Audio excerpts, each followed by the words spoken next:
welcome to my YouTube channel. If you're here, you definitely have an interest in food, and in today's video we're going to prepare mandazi. Come with me and let's do this. For mandazi, we will need baking flour, sugar, salt, baker's yeast, baking powder, cardamom, and butter or blueband. We're going to mix all the ingredients in this large bowl of flour, which is 2.5 cups. Then we have our baker's yeast, it's 1 teaspoonful. We have our salt, it's 1 teaspoonful as well. Then sugar, it's 8 tablespoonfuls. I like using a bit more sugar for my mandazis to be tastier. If you like less or do not like adding a lot of sugar, you can do as you wish or as you prefer. Then I'm going to mix these ingredients together. Then I will add a teaspoonful of baking powder. Then I like using cardamom for my mandazis. I'll also add a teaspoonful to our mix and mix them thoroughly. So to this mix, I'm going to add our butter.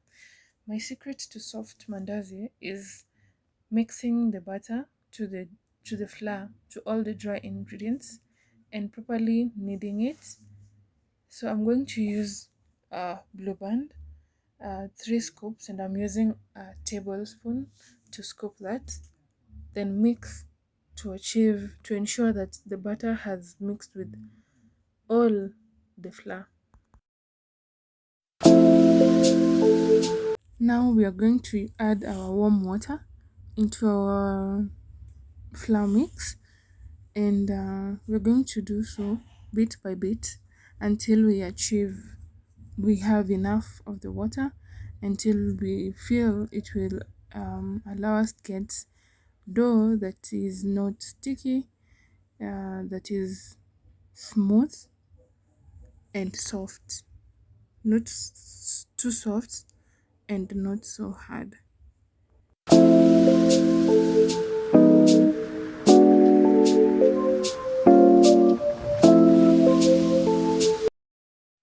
If your dough is still sticky, you can add some light sprinkles of flour as you need until it's smooth enough.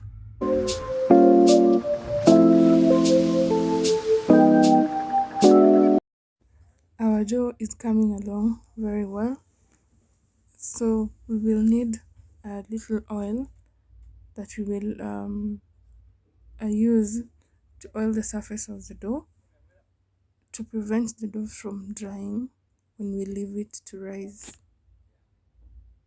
So we're going to go in with our oil and pour a little,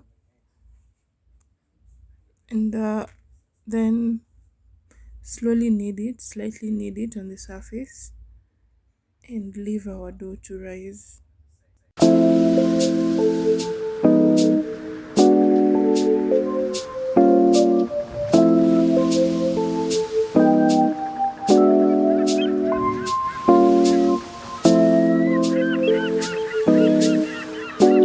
We will now cover our dough with cling film and set it aside for it to rise. I like to accelerate this process. I will use the water that I boiled that remained. I'll add the water into a bigger basin.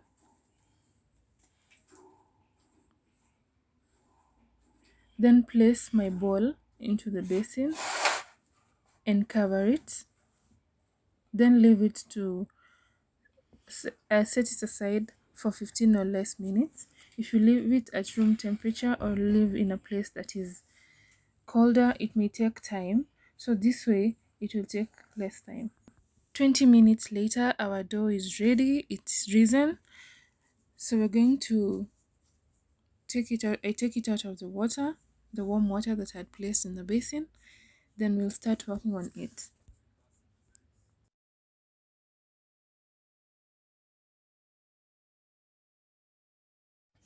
I'm now going to cut the dough into small balls and set them aside for shaping the mandazis into triangular forms.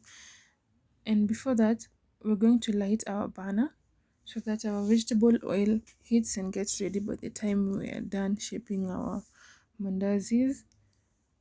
So I'll use flour and sprinkle some on my working surface to prevent the balls from sticking to the base. Then cut out the small balls and put them aside.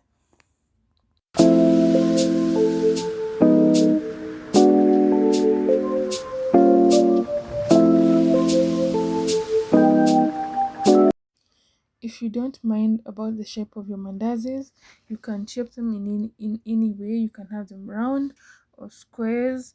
You can roll the dough in one large circle and then cut them out into squares or different shapes, however you like it, as long as you check on the size and the width of the dough. You don't want very thick dough or very thin to allow your mandazis to cook well. If it's very thick, you might not have your dough fully cooked, or it's very thin, your mandazis may not puff so well.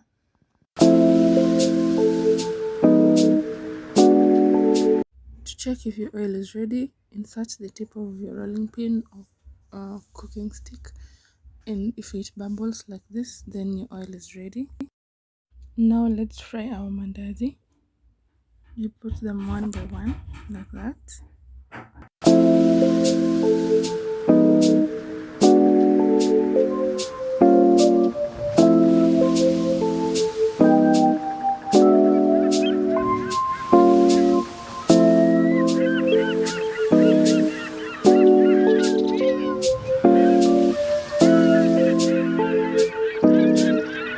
Start flipping your mandazis as soon as they start puffing.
Have a bite.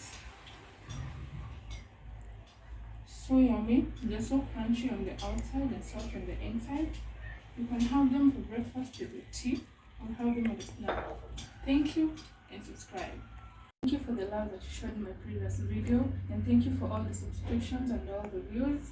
I love you so much. Keep watching, keep subscribing, and keep sharing. Thank you so much.